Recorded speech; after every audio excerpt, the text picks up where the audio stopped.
What if I told you that you're like that super cool friend of yours that I know you have, because we all have them? What if you are a part of this very elite chevra, that exclusive class of people that is bilingual, trilingual, they know multiple languages? That friend that you can walk into a pizza shop and they can speak Hebrew, English, and Yiddish, Spanish, all respectively, to different people.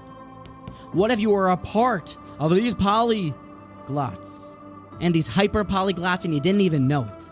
Listen to this Rambam. The Rambam tells us that amongst all the languages, there is an exalted one. There is a jargon, of vernacular, of spirituality, of ruchnius, of Torah, and it's called Lashon, the language, HaKodesh, that is holy.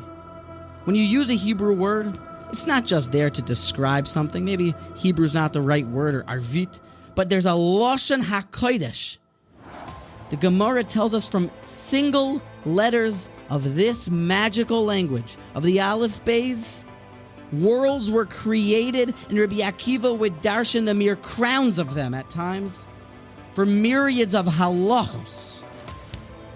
And it's not a small wonder that if you're going to go ahead and count Sefiras HaOmer tonight, and you don't even know what in the world you're saying because you don't understand Hebrew, but this magical language just pushes it through, and you fulfilled your obligation because you used Lashon HaKodesh.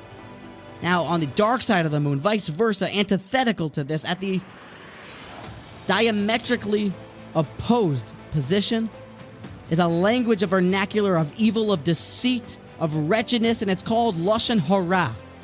It's not to say, I'd like to suggest, that we can just say some evil stuff and it's tucked away on the side and I come back to my language, but it's got its entire dictionary. It's also like Lashon HaKodesh. There is Lashon, not Ra, but Lashon Hara.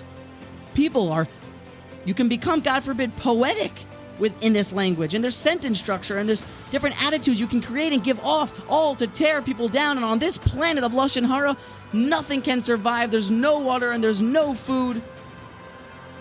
And everybody crashes and burns because ultimately you're destroying others without gaining a single thing. And I don't think that it's any small wonder at all that a man named Rabbi Kagan, who set out perhaps on a very ambitious mission to clarify all of Orach Chaim Shulchan Aruch to us, to give it over in the Mishnah Berura, and he, by all accounts, he phenomenally was successful. Still, his Keser Shem Tov. How do we remember the holy Rabbi Yisrael Meir Kagan? We remember him as the Chafetz Chaim because of his work on Lashon Hara, as Mitzor Lashon Chameir Svasecha Midaber Miriam Sur Meirav Asetay. Protect your mouth. And I'd like to finish with a call to action that just like when you don't speak the language in the home, the kids forget it. If we no longer speak Yiddish or Hebrew at home, the kids grow up and they forget about it. If we can stop talking Lashon Hara, as we're talking about now in these days with Tzaras and the Parsha, then God willing, we'll forget this language. We'll throw away this dictionary, forget this vernacular and this evil, colloquial language, this horrible mother tongue of Lashon Hara, and with this we'll forget about it. Moving on, living and speaking words of Lashon HaKodesh, that magical and holy words of the Jewish people.